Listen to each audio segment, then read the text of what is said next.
దర్శనం ఆశీస్సుల కోసం రావడం జరిగింది. చాలా బ్రహ్మాండంగా స్వామివారి ఆశీస్సులు దర్శనం భాగ్యం కలగడం చాలా అదృష్టం. అదేవిధంగా ఈరోజు జూన్ 1 నా పుట్టినరోజు సందర్భంగా స్వామివారి ఆశీస్సుల కోసం రావడం జరిగింది.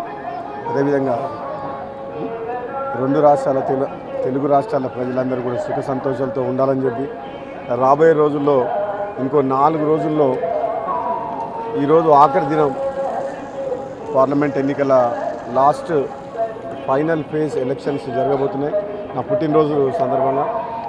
ఇదే రిజల్ట్ 4వ తారీఖు నాడు వస్తుంది. దేశ ప్రజల యొక్క భవిష్యత్తుని నిర్ణయించే ఎన్నిక దేశ ప్రజలందరూ, ముఖ్యంగా ఆంధ్రప్రదేశ్ రాష్ట్ర ప్రజలు రెండోసారి ఇక్కడ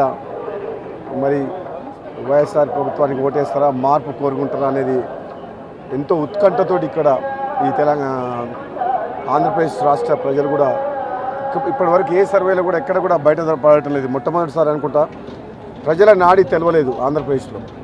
తెలంగాణలో బహుశా బీజేపీ కాంగ్రెస్ మధ్యన హోరాహోరీ జరిగింది. అక్కడ బీఆర్ఎస్ పార్టీ పూర్తిగా విఫలమవడం వల్ల బీజేపీ కాంగ్రెస్ మధ్యన హోరాహోరీ జరిగి చెరిసగం సీట్లు 2 సీట్లు కాంగ్రెస్ పార్టీ ఎక్కువ గెలుచుకునే అవకాశం ఉంది.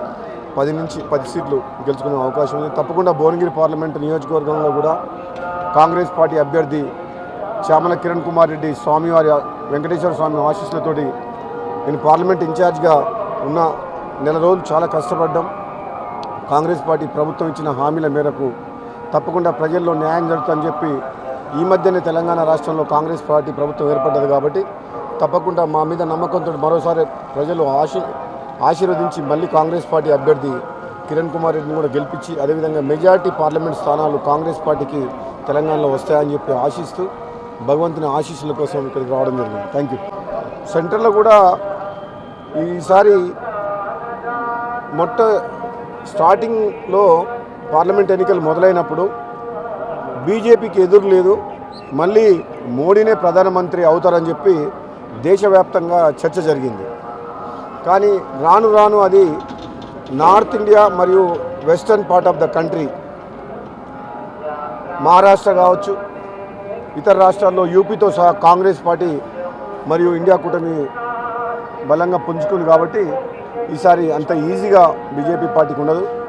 రాబోయే రోజుల్లో 4వ తారీఖు నాడు ప్రజలు ఇచ్చిన తీర్పు తప్పకుండా